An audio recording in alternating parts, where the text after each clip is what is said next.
안녕하세요. 썰TV 구독자 여러분. 저는 서울에 거주하고 있는 30대 여자입니다.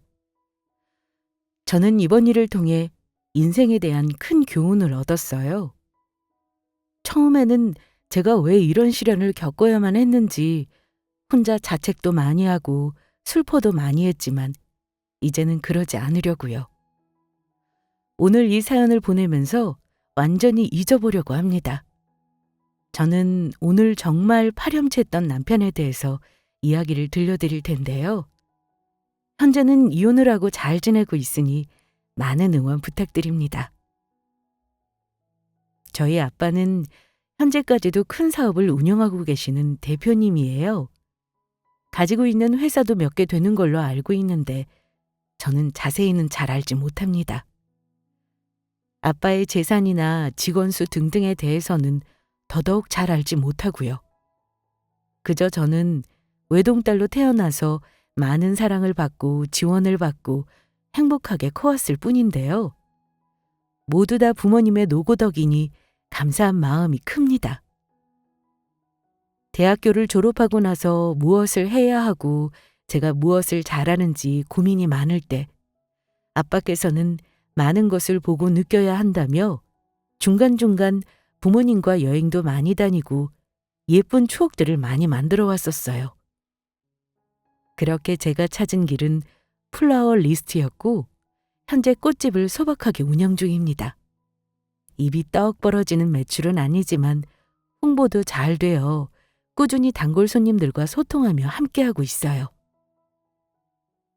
그렇게 20대 후반이 되고 결혼을 해야겠다라는 생각이 점차 들 때쯤 저는 지인의 지인으로 한 남자를 알게 되었는데요. 저보다 3살이 많은 평범한 직장인이었고 집안도 여유가 있지 않은 사람이었습니다. 하지만 일도 각자 열심히 하고 있고 사랑하고 있으니 결혼 생활에 큰 걸림돌이 있을까 싶었어요. 프로포즈를 받고 결혼을 결심하니 모든 일은 물 흐르듯이 진행되었고 저희는 연애한 지 2년이 되던 해 양가의 축복 속에 결혼을 하게 되었습니다. 다른 부부들과는 다르게 저희는 결혼식은 따로 하진 않았고 여행으로 대체했어요. 서로 여행을 많이 좋아해서 그 돈으로 더 오래 여행을 하자고 이야기를 나눴던 거죠. 사진도 제가 인터넷에 올리는 편이 아니라서 제 남편 얼굴을 아는 사람은 많지는 않았을 거예요. 정말 꿈만 같았던 여행을 다녀오고 난 뒤 저희는 다시 현실로 돌아왔는데요. 돌아온 지 한 일주일 정도 되었을까. 그때부터 남편은 저에게 아이처럼 심통 부리기 시작했어요. 아, 민영아, 일을 하기가 싫어. 사실 내가 그만둘 거라고 한번 생각했었거든. 그게 문제였던 건지 갑자기 마음이 떠버려서 회사를 가기가 죽기보다 싫은 거 있지. 이걸 어떡해? 그걸 뭐 어떡해. 그래도 다녀야지. 남들은 재밌어서 일하는 거 아니잖아. 다 먹고 살려고 하는 거지. 그래도 넌 너가 하고 싶은 일 하잖아. 나도 일 그만두고 딴 일을 알아볼까? 에헤이, 왜 이래? 갑자기 무슨 바람이 들었길래. 그래서 무슨 일을 하고 싶은 건데? 회사에서 뭔 일 있는 거야? 말했잖아. 일이 나랑 너무 안 맞는 것 같다고. 그래도 그냥 다니는 거야. 알겠지? 남편은 예전부터 같은 부서의 부장님 때문에 너무 힘들다고 저에게 종종 말하기는 했어요. 제가 봐도 도가 지나친 말들을 많이 하고 남편을 괴롭히긴 했던 것 같았습니다. 이때까지만 해도 그냥 저에게 신세한탄하면서 그만두고 싶다고 가볍게 말하는 건 줄 알았는데 그게 아니었더라고요. 한 이틀 정도 지났을까? 아침 6시에 집에서 나가는 남편이 그날은 집에 가만히 누워있더군요. 뭐야? 왜 출근 안 해? 나 그만뒀어. 뭐라고? 진짜 그만뒀어? 그래, 내가 말했잖아. 진짜 내가 그 일이 안 맞는 것 같다고. 아니, 그래도 나한테 어느 정도 말은 하고 그만뒀었어야지. 말했잖아, 그때. 얼른 딴 일 알아볼게. 아니, 나는 고민을 털어놓는 건 줄 알았지. 그냥.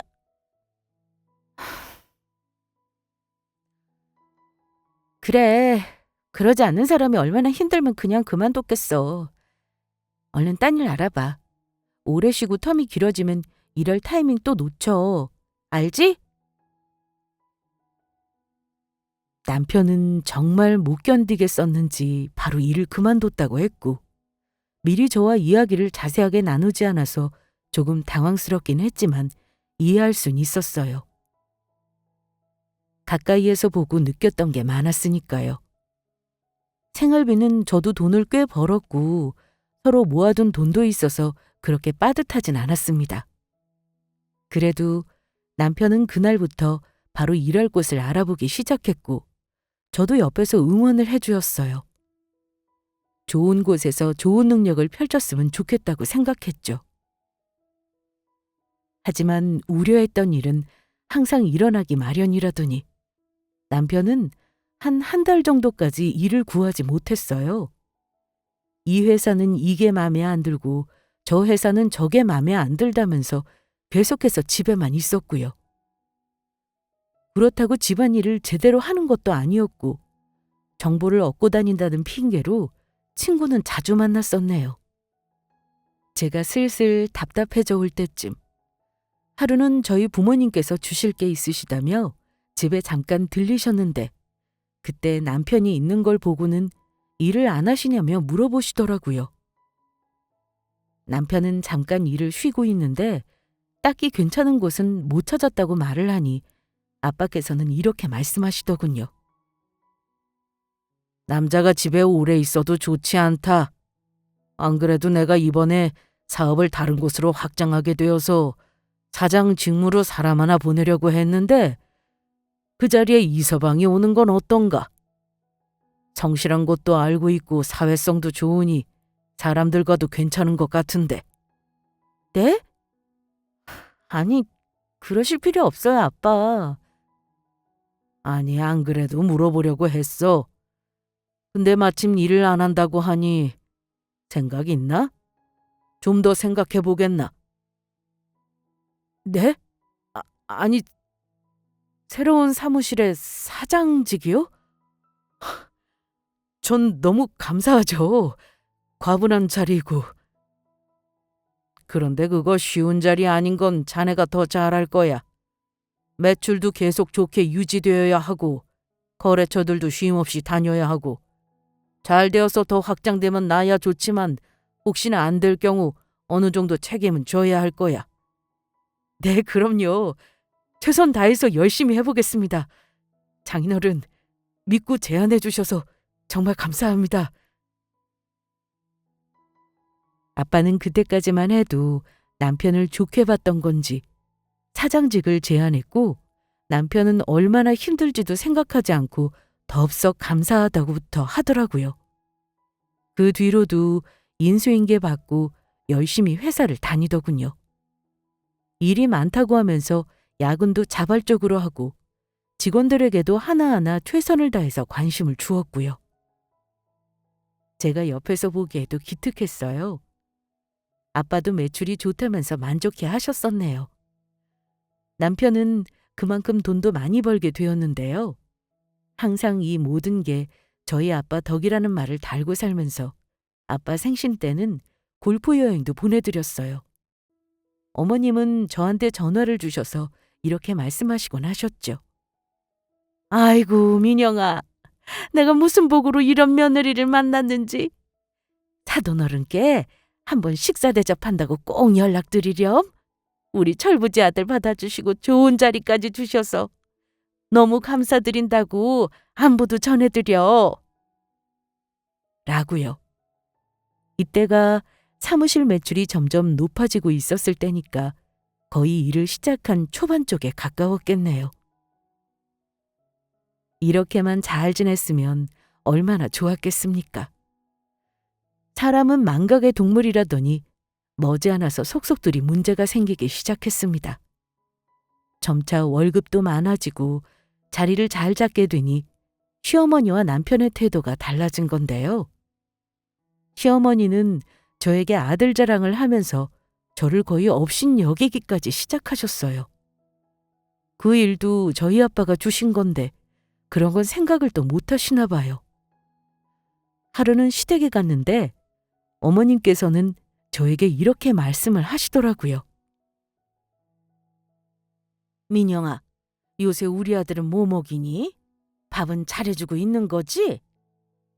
네, 그때그때 되는 사람이 밥 차리고 하는 것 같아요. 제가 해주는 거 입에 잘 맞는다고 잘 먹긴 해요. 뭐? 아니, 그럼 우리 아들이 밥을 할 때도 있다는 말이냐? 그게 말이나 되는 소리니? 버는 돈이 너랑 차이가 얼마나 나는데. 너는 해다가 갖다 바쳐도 모자를 판 아니야? 요새 뭐 먹이는데? 너가 뭘 많이 해주는데? 그냥 볶음밥도 잘 먹고 김치찌개도 잘 먹고.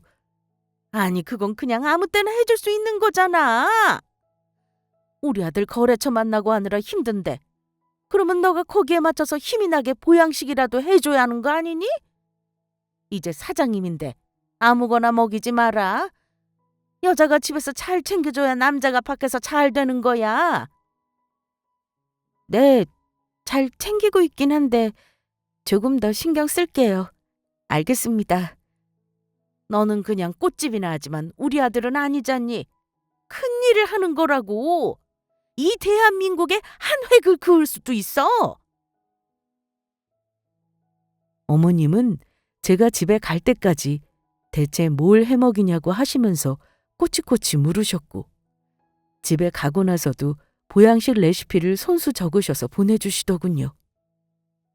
아들이 이제 한국에 한 획을 그을 재벌 사학가가 될 거라고 하시면서 아무거나 먹는 걸 볼 수는 없다고 하셨어요. 황당하기도 하고 사실 꽃집을 너무 무시하셔서 기분 나빴는데 그냥 기분이 좋으신가 보다. 아들이 이제 처음으로 회사에서 자리를 잡고 잘 해내고 있으니 기쁘신가 보다 생각하고는 넘기기로 했습니다. 그런데 그냥 넘기기에는 힘든 일이 하나 일어나게 되었는데요. 하루는 어머님께서 제가 일하고 있는 꽃집에 오셨더군요. 어머님은 원래 한 번도 꽃집에 들리시지 않으셨어서 저는 놀라서 입구까지 뛰쳐나갔어요. 어머니, 여기까지 어쩐 일이세요? 일이 있어서 좀 들렸다. 이거 꽃 좀 오늘 가져가도 되지? 이 꽃들을요? 꽃다발이 필요하신 거예요? 선물하시려고요? 아니, 그냥 여기 있는 꽃 전체 다. 그러기엔 제가 오늘 꽃다발이랑 다 예약이 꽉 차 있어서 빼드릴 수가 없는데 제가 그러면 내일 해서 가져다 드릴게요. 급하신 거예요? 지금 당장 좀 썼으면 좋겠는데 꽃다발 예약을 내일 준다고 하면 안 되냐? 예약금까지 다 받았는데 그건 안 되고요. 정말 죄송해요. 저도 오늘 여유 있게 좀 가져온다고 한 건데 예약이 다 빠져버렸어요. 죄송해요. 아니, 우리 아들 회사 직원들 좀 줬으면 좋겠어서 기특하기도 하고 우리 아들 사장이니까 열심히 잘하라고 그런 의미로다가 줬으면 하는데 넌 한편 일이지 않냐? 아유, 안 그래도 저번에 떡도 돌리고 저도 가끔 간식도 보내드리고 있어요. 그렇게까지 신경 안 쓰셔도 돼요. 어머님, 저 화장실 좀 잠시만 다녀올게요. 가게 잠시만 봐주세요. 어머님과 말씀을 나누다가 갑자기 화장실이 너무 가고 싶어졌고 잠시 어머님께 가게를 맡기고 화장실을 한 10분 정도 다녀왔는데 가게가 난장판이 되어 있었어요. 꽃은 하나도 없었고 꽃다발 포장지는 다 풀려서 엉망으로 잘려져 있었고요. 저는 도둑이라도 맞았나 싶어서 CCTV를 확인해 보니 제가 나가자마자 어머님은 꽃들을 봉투에 모두 넣으시고는 나머지도 어머님이 모두 망가뜨리신 거였어요. 그 뒤로 계속 어머니께 연락을 드리니 받지 않으셨습니다. 일부러 전화기도 끈 것 같았어요.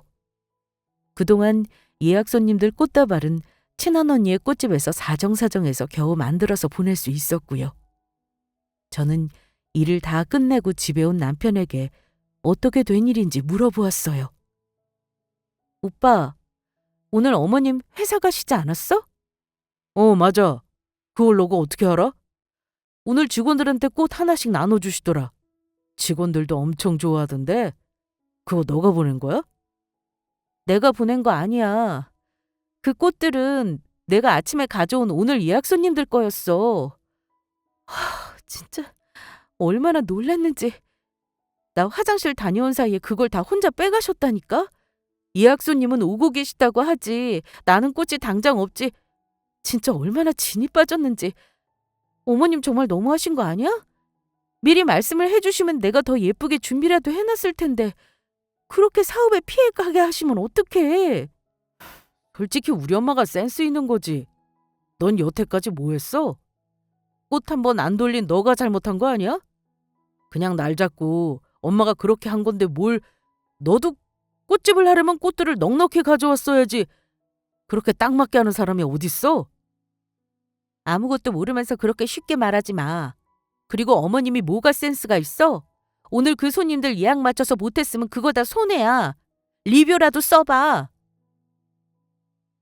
남편은 아무리 제가 말을 해도 뭐가 문제인지 제대로 인지를 못하는 듯 했고, 저는 어찌됐든 잘 해결됐으니 그것에 감사하자면서 넘겼습니다. 한 번 더 이런 일이 있으면 제대로 말을 해야겠다라고 생각을 했고요. 시어머니는 제가 꽃집이나 한다고 하면서 계속해서 무시를 했고, 이런 영향을 받은 건지 남편도 저를 슬슬 무시하기 시작하더라고요. 대체 왜 다들 올챙이적 생각은 못하는 걸까요? 그럭저럭 보통의 부부 사이를 유지하고 있었던 날들이었는데 저희에게는 딱 한 가지 문제가 있었습니다. 바로 아이가 생기지 않는다는 거였죠. 대체 뭐가 문제인지 열심히 노력해도 아이가 들어서지 않았고 저는 건강관리를 더 열심히 하기 시작했는데요. 아직 아기 천사가 올 준비가 되지 않았는지 1년이 지나도 1년 반이 또 지나도 아이는 저희에게 오지 않았습니다. 그렇게 서로 어색해진 남편과 이제는 병원을 가보자는 말까지 나왔는데 하루는 어머님께서 갑자기 밑으로 내려오라고 하시더라고요. 10분 정도 뒤에 내려갔더니 어머님은 가실 곳이 있다고 하시면서 저를 데리고 산 쪽으로 향했습니다. 한 30분 정도 갔으려나?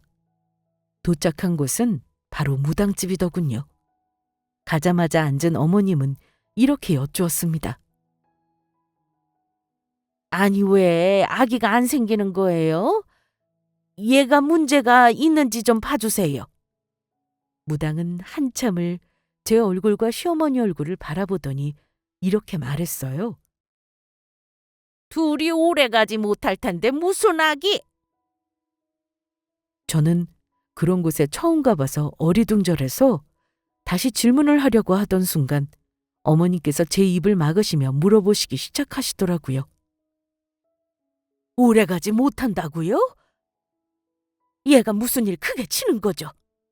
아니면 아기가 쭉 안 생기려나? 아니 왜 아기가 안 생기는 거예요? 나 진짜 이해가 안 가서 그래. 무당은 계속해서 말을 아끼시는 듯 보였고 딱히 속 시원한 대답을 듣지는 못한 채 저희는 집으로 향했습니다. 어머님은 집으로 돌아오면서 이걸 어쩌냐며 삼재가 들어도 단단히 들었다고 하면서 굿도 알아보시고 난리셨어요. 저는 옆에서 곰곰이 오래가지 못한다는 말을 되뇌었고요. 집에 오자마자 남편한테 말하니 남편은 귀찮다는 듯이 제 모든 말을 받아치더군요. 그런 말 신경 쓰지 마. 오래 못 갈 이유가 없잖아.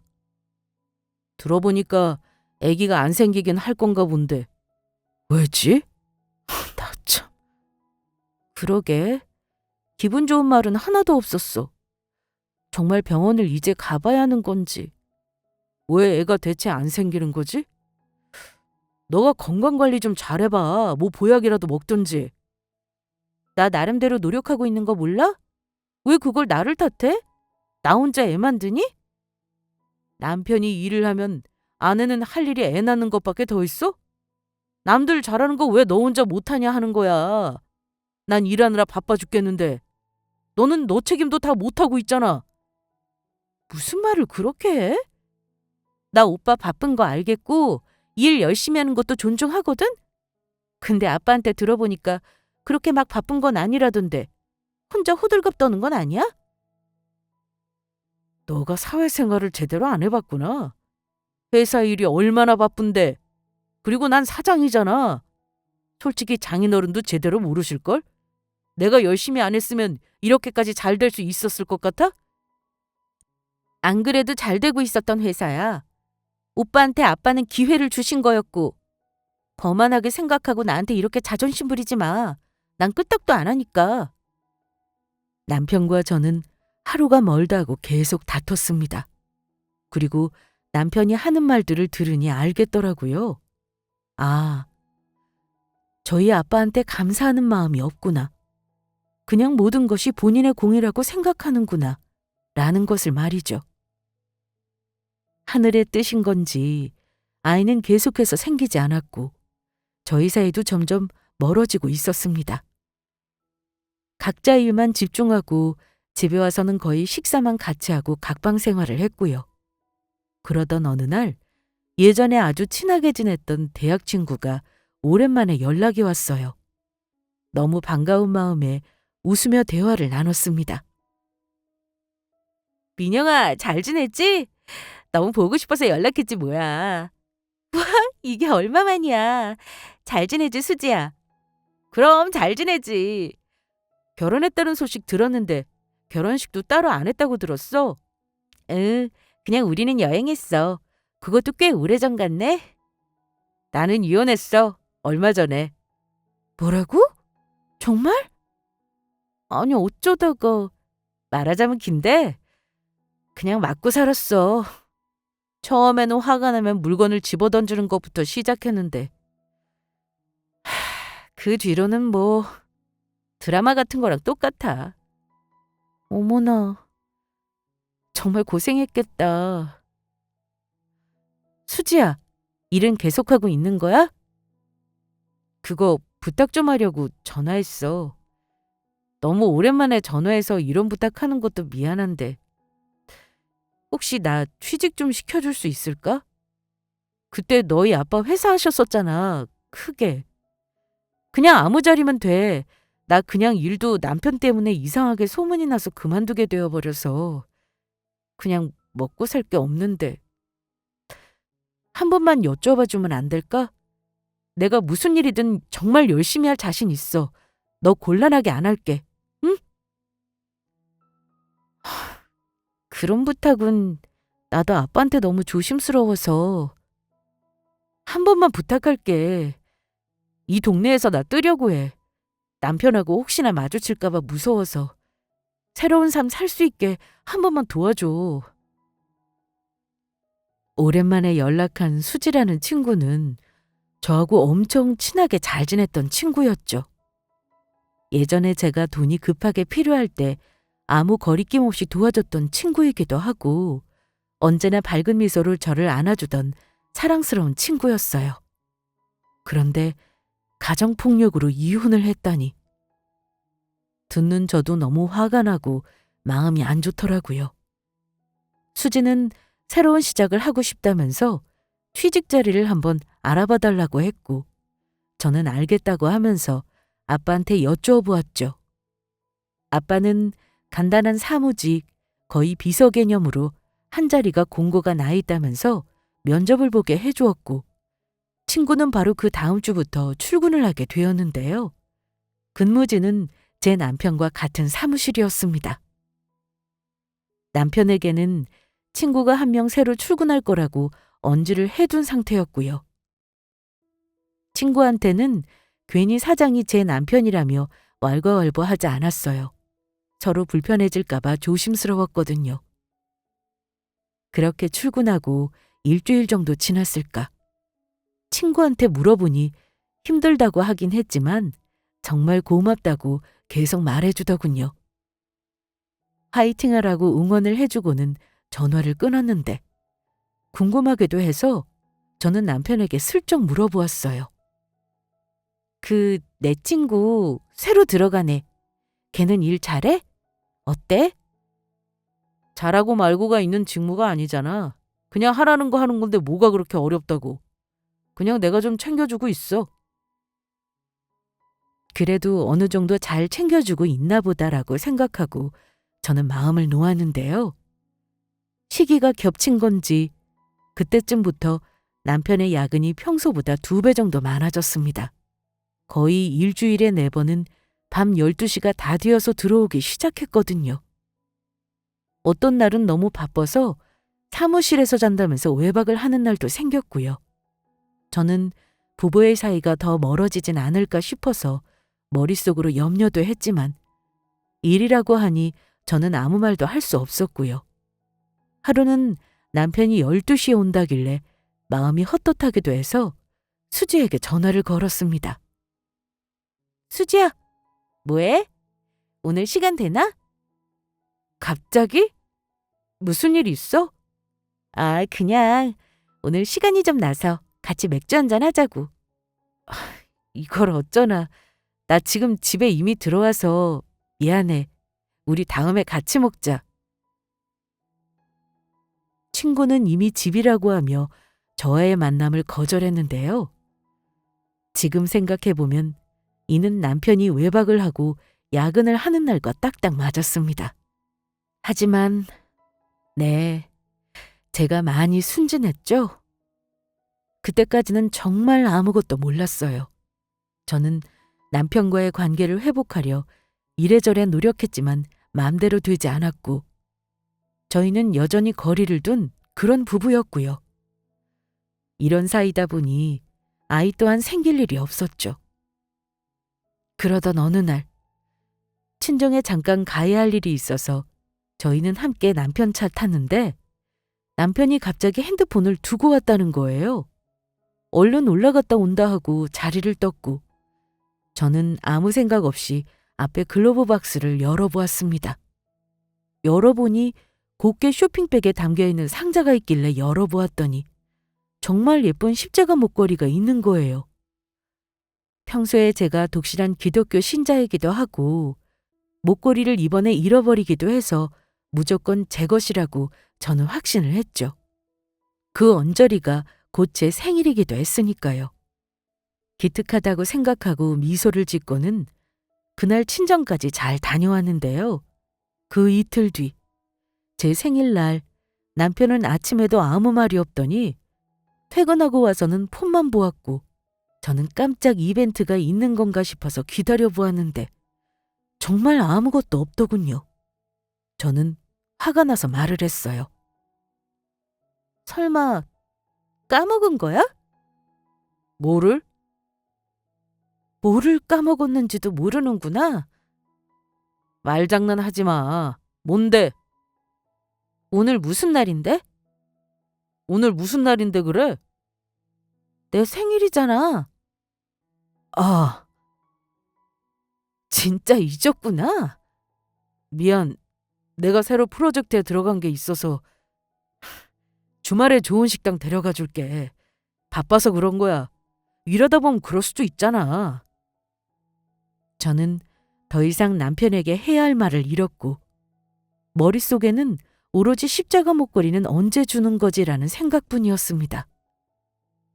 그 주 주말에 휘황찬란한 레스토랑에 가서 밥을 먹었지만 서로 대화 없이 식사를 했고 더 이상 사랑이 느껴지지 않았던 저는 그날부터 이런 관계가 무슨 의미가 있을까 곱씹어서 생각해보기 시작했습니다. 그렇게 의미 없는 나날이 계속되고 하루는 제가 꽃집에서 늦게까지 작업을 하고 있었는데 갑자기 문이 열리더니 민영아 하고 부르더라고요. 고개를 드니 제 친구 수지였고 저도 반갑게 인사를 했습니다. 오랜만이라고 하면서요.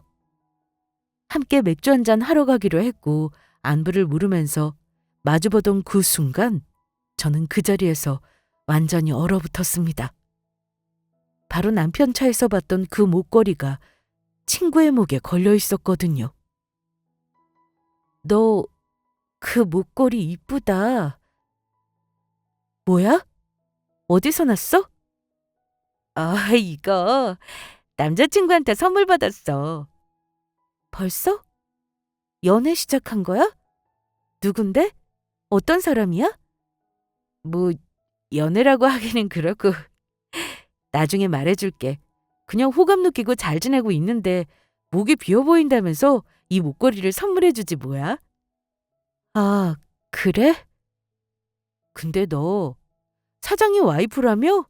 나 진짜 꿈에도 몰랐어. 그냥 아버님 사무실에서 관리해주는 사장님 같은 건 줄 알았는데 너 남편이었어? 어떻게 알았어? 뭐 사장님이 말씀하신 건 아니고 우연히 사진 보다가 알게 됐어. 부럽다 얘. 젠틀하시고 잘생기시고 부족한 게 없으시잖아. 일도 되게 잘하시거든. 나도 그런 남편 있으면 딱 좋을 텐데. 그럼 더 바랄 게 없지. 수지는 계속해서 제 남편, 그러니까 사장님에 대해서 계속해서 칭찬을 했고 친구의 일상을 저에게 들려주었어요.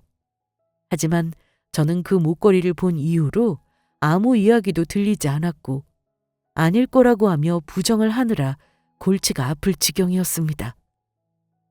집에 돌아오고 나서도 심장은 계속해서 빨리 뛰었고 이러다 정신적으로 문제라도 생길 것 같아 저는 흥신소에다가 전화를 하게 됩니다. 제 남편을 뒷조사해달라고 부탁을 했고 모든 조사를 하는 게 엄청 오래 걸릴 줄 알았는데 그렇지도 않더라고요. 한 일주일 정도 지났는데 흥신소에서 전화가 왔어요. 사모님 되시죠? 거의 증거가 마무리가 되어서요. 어머나, 벌써요? 정말 말씀드리기 죄송하지만 남편분 지금 현재 바람피고 계시는 거 맞고요. 회사에서는 항상 6시 정각에 퇴근하십니다. 다른 직원분께 여쭈어보아서 출퇴근 시간도 모두 찍어두었고요. 이후로는 김수지라고 아시나요? 그 직원분하고 함께 두 집 살림 같이 하고 계세요. 김수지 씨 집에 함께 퇴근을 하고 11시 반쯤 나와서 사모님 댁으로 향하는 거고요. 외박도 거의 김수지 씨 집에서 합니다. 이미 김수지 씨 친구들이나 부모님도 만나서 결혼할 사람이라고 해놓은 상태이고요. 어제도 남편분 늦게 들어오셨죠? 네, 맞아요. 어제 둘이 포장마차에 있었어요. 옆에 앉아서 대화들 모두 녹음해놨는데요. 들어보니 곧 이혼할 거라고 이야기하더라고요. 둘이 외국으로 회사 모든 돈 가지고 밀항한다라는 말이 있던 것 같은데 이거 좀 일이 커질 것 같아요. 그래서 미리 연락드린 것도 있습니다. 이메일 확인해보세요. 모든 음성 녹음하고 사진들 다 보냈어요. 아, 네, 감사합니다. 고생하셨어요. 메일을 열어보니 정말 입이 떡 벌어지더군요. 정말 부부같이 데이트하는 사진들, 남편의 미소. 이 미소를 보는 건 대체 얼마만인지. 얼마 전 수지는 저에게 이제 사장님이 제 남편인 걸 알았다고 했는데 대체 무슨 생각으로 이렇게 바람이 난 건지 화가 났습니다. 그리고 음성 녹음까지 들어보니 아빠의 본 회사까지 가서 모든 돈을 다 훔쳐 달아날 생각을 하더라고요. 저희 아빠는 따로 금고도 가지고 계셨는데 뒤에서 비밀번호까지 봤다고 이야기를 나누더군요. 정말 충격적인 건 둘째치고 저는 아빠한테 빨리 이 사실을 알려야 했어요. 제가 남자를 잘못 만난 건 무릎을 꿇고 빌 테니 우선 금고 비밀번호를 바꾸셔야 한다고 말씀을 드렸죠. 그리고 여태까지 제가 찾은 모든 것들도 이야기를 했습니다. 아빠 죄송해요. 저도 이렇게까지 일이 될 줄은 몰랐어요. 우선 비밀번호부터 다 바꾸시거나 은행에 넣어두시고. 아니, 됐다. 지금 CCTV 확인해보라고 하고 기다리고 있었는데 이미 금고 앞에서 기웃대고 하는 거 다 찍혀서 파일로 보관해놨다. 혹시 모르니 집에 카메라도 설치해. 변호사는 여기 변호사한테 부탁할 테니 이혼은 빨리 진행해라. 그리고 이렇게 끝낼 순 없지. 감히 우리 딸을 데리고 놀았는데 내가 직접 갈 테니 이번 주 주말에 친구하고 약속 잡아. 룸 있는 곳으로. 아빠는 정말 많이 화를 내셨어요. 감히 우리 금쪽 같은 딸한테 이럴 수 있냐며 노발대발하셨고 그건 저 또한 마찬가지였습니다. 아빠는 이렇게 끝낼 수 없다면서 주말에 약속을 잡고 기다리라고 하셔서 저는 그대로 아빠 말에 따랐어요. 홈캠도 다 설치해둔 상태로 저는 5일 내내 친정에 있었고요. 주말 아침에 미리 집에 가서 홈캠을 확인하니 그럼 그렇지. 5일 내내 신혼부부 행세를 하면서 저희 집에 친구가 왔었더군요. 수지에게 밥을 사준다고 하니 수지는 정말 뻔뻔하리만큼 너무 좋아했고 그렇게 약속한 주말이 되었습니다. 수지는 룸에 들어오면서 반갑게 인사를 하고 뭐가 그렇게 행복한지 빵긋빵긋 웃더군요. 저는 이를 악물고 물었습니다. 오늘이 그 미소를 보는 마지막 날이라고 생각하면서요. 좋은 일 있나 봐, 수지야. 뭐가 그렇게 좋아? 뭐, 좋은 일은 무슨. 말해봐. 그때 그 목걸이도 호감 있는 사람이 준 거라고 했었잖아. 그 사람하고 연애하는 거야? 사실, 맞아. 그 사람이랑 연애 시작했어. 근데? 나 지금 만나는 남자가 있는데 유부남이야. 괜찮겠지? 저는 제 눈앞에서 저를 놀리는 친구를 당장이라도 뺨을 때리고 싶었지만 꾹꾹 누르며 물었어요. 와이프는? 와이프한테는 불쌍한 마음이 안 들어? 글쎄, 처음엔 좀 그렇긴 했어. 근데 내 남자친구도 어쩔 수 없는 부분 아닐까? 매력 있는 사람한테 끌리는 건 당연한 거잖아. 불쌍한 건 내 남자친구가 불쌍한 것 같아. 그런 여자하고 같이 살아야 한다니. 이렇게 바람나는 건 와이프 책임도 있는 거야. 나도 그렇게 유부남하고 연애를 안 할 때는 몰랐어. 무조건 상간녀 욕만 했지. 근데 보니까 꼭 그런 걸 아니더라고. 내 남편이 그래? 내가 매력 없다고? 뭐? 갑자기 너 남편이 왜 나와? 내 남편이 그러냐고. 내가 매력 없다고. 그래서 너랑 바람난 거래? 그러자 친구는 얼굴이 빨개지더니 엄청 당황하더군요. 눈을 밑으로 내리깔고 식은땀을 흘리던 그 순간 룸 안으로 아빠가 들어왔어요. 그 뒤에는 남편과 시어머니도 함께였고요. 저는 아빠가 생각한 게 이거다 싶어서 밝게 웃으면서 말했습니다. 오셨어요? 다들 앉으세요. 오빠도 왔어? 둘이 잘 아는 사이 아닌가? 왜 서로 인사도 안 하고 그러고 있어? 남편과 수지는 엄청 당황해서 말도 못했고 어머니만 아무렇지 않게 말씀하셨어요. 아이고, 이 비싼 식당에서 갑자기 사돈어른께서 식사를 대접한다고 하시다니. 이거 아무거나 시켜도 되는 거죠? 지금 상황 파악이 잘 안 되시나 봐요. 당신 아들하고 저 여자하고 바람난 사이입니다. 저 여자는 제 딸 친구고요. 사정사정해서 일하게 해줬더니만 당신 아들하고 눈이 맞았답니다. 너 나쁜 놈, 너가 나한테 이럴 수 있어? 너가 인간이야? 은혜를 갚지는 못할 망정 콧대가 하늘 높이 솟아서 뭔 짓을 하고 돌아다니는 거야? 어? 그게 무슨 소리야, 아들? 바람을 폈다고? 너가? 아니, 그게 아니라... 저는 남편에게 다가가서 뺨을 때리면서 말했습니다. 너가 어떻게 나한테 이럴 수 있어? 너 결혼하자마자 일 그만두고 싶다고 하자마자 일 그만두고 집에서 한 달 동안 놀 때 너 구제해준 거 누구야? 우리 아빠야. 그때만 해도 굽신굽신 잘하겠다고 아빠 골프 여행까지 보내줘 놓고 돈 좀 보니까 눈에 보이는 게 없어? 누가 경력도 없고 능력도 없는 놈을 사장으로 앉히겠어? 그렇게 들어갔으면 열심히 잘할 생각을 해야지. 처음에는 오냐오냐 했더만 거만해지더라? 너가 처음부터 땅 파서 했으면 인정할게. 근데 이미 거래처는 다 있는 상황에서 잘 된 건데 그게 뭐? 너 나중에는 뭐라고 했어? 우리 아빠가 너 없었으면 잘 됐을 것 같냐고? 웃기지 마. 너 말고 다른 남자랑 결혼해서 그 자리에 그 사람이 있었으면 더 잘 됐어! 민영아, 내 설명 좀 들어주면 좋겠는데. 무슨 설명? 무슨 설명이 더 필요한데? 그리고 수지 너는 인간도 아니야. 남편한테 맞고 살았다고 취직시켜달라고 전화와서 빈자리 줬더니만 내 남편인 거 알면서도 바람을 펴? 그 십자가 목걸이 내 남편이 준 거잖아. 어? 내가 모를 줄 알았나 보네? 왜 이렇게 놀라? 나 제 차 앞좌석에서 봤어. 그거 내 선물인 줄 알았어, 사실. 그 이틀 뒤에 내 생일이었거든. 근데 전혀 생각도 못 하더라?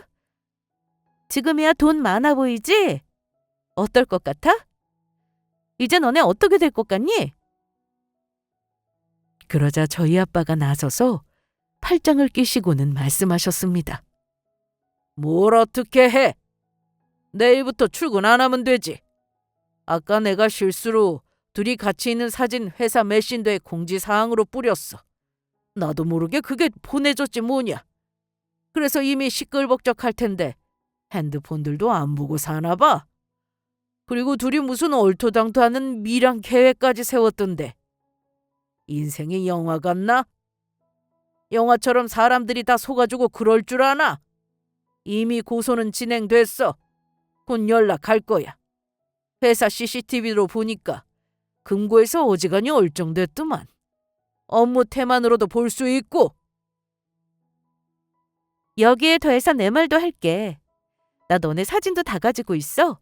둘이 야근한답시고 한 집에서 같이 있었던 거 사진도 다 있고. 또 아빠가 그 미랑 계획 아셔서 많이 놀랐지? 너네 바보니? 그런 이야기를 밖에서 하면 어떡해. 그렇게 허술해서 미랑은 어떻게 하겠어? 걱정된다. 아무튼 그 음성 녹음이랑 또 뭐 있더라? 아, 맞아. 홈캠. 나 5일 동안 친정가 있을 때 홈캠 설치하고 간 거였거든? 그래서 둘이 신혼부부 행세하고 한 거 다 있어. 변호사분이 이 정도면 증거가 차고 넘쳐서 좀 적당히 달라고 하시더라? 이 모든 이야기를 듣자 남편과 수지는 무릎을 꿇으면서 말을 하기 시작했어요. 아니, 민영아, 내가 정말 잘못했어. 너는 정말 나를 불쌍히 생각해서 나한테 기회를 준 거였는데 너 남편하고 내가 눈이 멀어서 진짜 미안하다. 내가 이거 다 돌려놓을게. 일은 내가 그만둘게. 미안해. 내가 왜 그랬는지 모르겠어. 용서해주라. 여보, 이게 다 무슨 일인지. 내가 진짜 이렇게 빌게. 나 그 일까지 없으면 어떻게 먹고 살아. 우리 어떻게 살아갈 수 있겠어. 장인어른, 정말 죄송합니다. 제가 큰 실수를 저질렀습니다. 다시는 안 그럴게요. 민영이한테 최선 다하고 살게요. 제발요. 무슨 소리야. 이혼하는 거야. 그리고 나 상간녀 소송도 다 알아봤어. 이거 서류 잘 보고 사인해. 유책 배우자는 너야. 알지? 집은 우리가 해간 거니 몸만 나가면 되고 위자료 넉넉히 준비해. 그러자 시어머니는 바닥에 주저앉아서 미안하다며 제 손을 잡으셨지만 더 이상 말하기 싫어서 뿌리치고는 아빠하고 밖으로 나왔고요.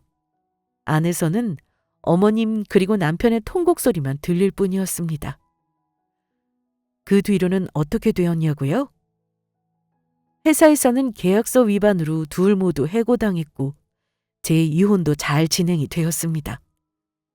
상간녀 소송으로 상간녀도 벌금이 어느 정도 나온 걸로 알고 있고요. 아빠는 회사가 크게 타격이 없게 바쁘게 오가시면서 관리를 하고 계십니다. 정말 죄송하다고 몇 번이나 말씀을 드렸는지 모르겠어요. 그런 남자와 결혼하겠다고 한 것도 제 탓인 거니까요. 아빠는 본인도 못 믿을 사람을 믿으셨다고 하며 괜찮다고 저를 따뜻하게 안아주셨습니다. 뒤로 듣기에는 남편이 위자료를 내야 하는데 그 뒤로 일도 제대로 구하지 못해서 시댁을 팔았다고 들었고요. 지금은 일용직 일을 하면서 생계를 이어나가고 있다고 들었네요. 수지는 어떻게 되었는지 소송 이후로 본 것도 들은 것도 아예 없고요. 현재 저는 꽃집을 잘 운영하고 있고요. 액땜을 크게 한 건지 매출도 나날이 상승해서 행복하게 지내고 있어요. 오늘 제 이야기는 여기까지였습니다. 많은 일이 있었는데 짧게 줄이다 보니 말씀 못 드린 부분도 많은 것 같네요. 부족한 점 이해해 주시고 오늘도 행복한 하루 보내시길 기도하겠습니다. 따뜻한 봄, 항상 꽃길만 걸으세요.